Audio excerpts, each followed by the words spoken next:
तर निवृत्तीवरून ही टोलेबाजी रंगलेली असताना दुसरीकडे अमित शहांनी निवृत्ती संदर्भात एक महत्त्वाचं विधान केलंय। निवृत्तीनंतरचं जीवन नैसर्गिक शेतीसाठी खर्च करेन असं अमित शहा म्हणाले।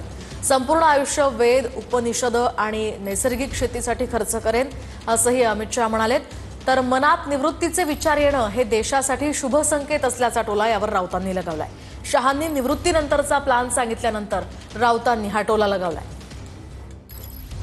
तय किया है कि मैं जब भी रिटायर्ड हो जाऊंगा मैं मेरे बाकी का जीवन वेद, उपनिषद और प्राकृतिक खेती के लिए खर्च करूंगा। ये प्राकृतिक खेती